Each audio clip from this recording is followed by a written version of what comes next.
ആവിയിൽ വേവിച്ചെടുത്ത ഒരു പലഹാരമാണ് കേട്ടോ കാണിക്കുന്നത്. അപ്പോൾ അതിനായിട്ട് ആദ്യം തന്നെ നമുക്ക് ശർക്കര ഒന്ന് ഉരുക്കിയെടുക്കാം. 1 കപ്പ് ശർക്കര എടുക്കുന്നുണ്ട്. ഇതിലേക്ക് 1/4 കപ്പ് വെള്ളം കൂടി ഒഴിച്ചിട്ട് നമുക്കൊന്ന് ഉരുക്കിയെടുക്കാം. ശർക്കര പാനിയാക്കേണ്ട ആവശ്യമില്ല, ഒന്ന് ഉരുക്കിയെടുത്താൽ മാത്രം മതി. ഇതിപ്പോൾ നന്നായിട്ട് തന്നെ ഉരുക്കി വന്നിട്ടുണ്ട്. ഇതിനി മാറ്റി വയ്ക്കാം. ഇനി മറ്റൊരു പാനിലേക്ക് 1 ടീസ്പൂൺ നെയ്യ് ചേർക്കുന്നുണ്ട്. നെയ്യില്ലെങ്കിൽ വെളിച്ചെണ്ണ ആയാലും കുഴപ്പമൊന്നുമില്ല. അപ്പോൾ നെയ്യൊന്ന് ചൂടായതിന് ശേഷം ഇതിലേക്ക് 3/4 കപ്പോളം തേങ്ങയും കൂടി ചേർത്തിട്ട് നമുക്കൊന്ന് ചൂടാക്കിയെടുക്കാം.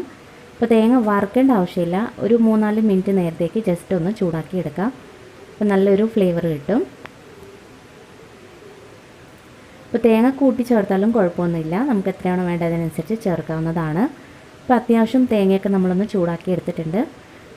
കളറൊന്നും മാറിപ്പോകാതെ നോക്കണം. ഇതിലോട്ട് നമ്മൾ ഉരുക്കി വെച്ചിരിക്കുന്ന ശർക്കര അരിച്ച് ചേർക്കാം. അത് മുഴുവനായിട്ട് തന്നെ ചേർത്ത് കൊടുക്കാം. അപ്പോൾ ഇത് അരിച്ച് വേണം ചേർക്കാനായിട്ട്, അല്ലെങ്കിൽ മണ്ണൊക്കെ കാണും. അപ്പോൾ നല്ലപോലെ അരിച്ച് ഇതിലേക്ക് ഒഴിച്ചു കൊടുക്കാം. ഇനി ചെറുതായിട്ടൊന്ന് മിക്സ് ചെയ്ത് കൊടുക്കാം. പിന്നെ നമ്മൾ ഈ ശർക്കര പരുക്കി എടുക്കുന്ന സമയത്ത് ഒരുപാട് വെള്ളം ഒഴിക്കരുത്. അതാകുമ്പോൾ നമ്മൾ പിന്നെ ഇത് കുറേ സമയത്ത് തിളപ്പിക്കേണ്ടി വരും. കുറച്ചൊന്ന് കട്ടിയിൽ വേണം നമ്മളിത് ഉരുക്കിയെടുക്കാനായിട്ട്. ഇനി ഇതിലോട്ട് ചെറുപയറാണ് ചേർക്കുന്നത്.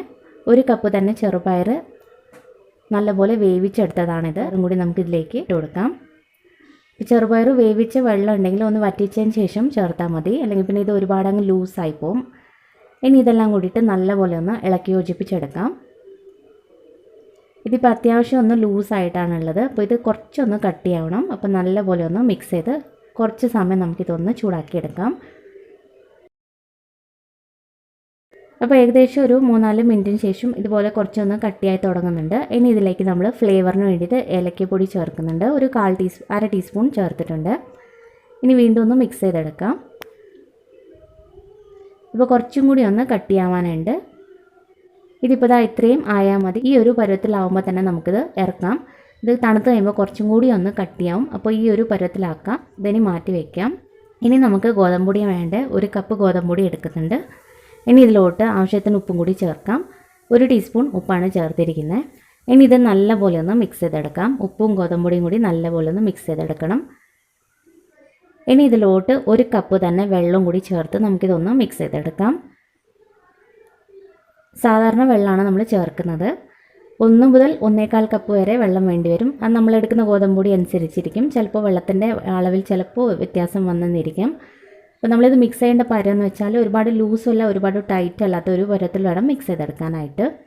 ഒരുപാട് ലൂസായാൽ ശരിയാവില്ല, അതേസമയം ഒരുപാട് കട്ടിയാക്കരുത്. അപ്പോൾ ഈ ഒരു പരത്തിൽ നമുക്കിത് മിക്സ് ചെയ്തെടുക്കണം. കൺസിസ്റ്റൻസിയിലാക്കിയെടുത്താൽ മതി.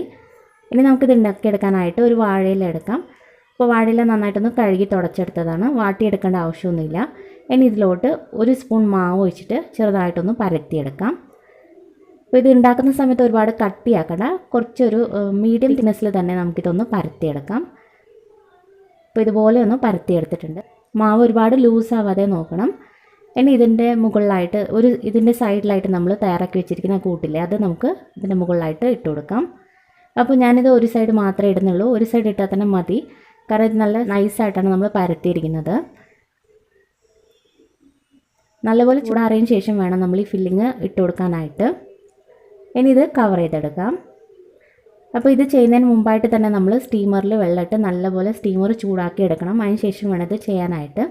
അപ്പോൾ ഇവിടെ സ്റ്റീമർ നേരത്തെ ചൂടാക്കാൻ വെച്ചിരുന്നതാണ്. നല്ലപോലെ ആവി വന്നതിന് ശേഷം നമുക്ക് ഈ ഓരോ ഇലയും നമുക്ക് വെച്ച് സ്റ്റീം ചെയ്തെടുക്കാം. ഒരു 10 മുതൽ 15 മിനിറ്റ് വെച്ചാൽ തന്നെ മതി. നല്ലപോലെ തന്നെ വെന്ത് കിട്ടും. ഇതിപ്പോൾ ഒരു 15 മിനിറ്റ് ആയിട്ടുണ്ട്. ഇതിപ്പോൾ റെഡിയാണ്. ഇനി ഒന്ന് തണുത്തതിന് ശേഷം നമുക്ക് എടുക്കാവുന്നതാണ്. അപ്പോൾ അത്യാവശ്യം ഒന്ന് തണുത്തിട്ടുണ്ട്.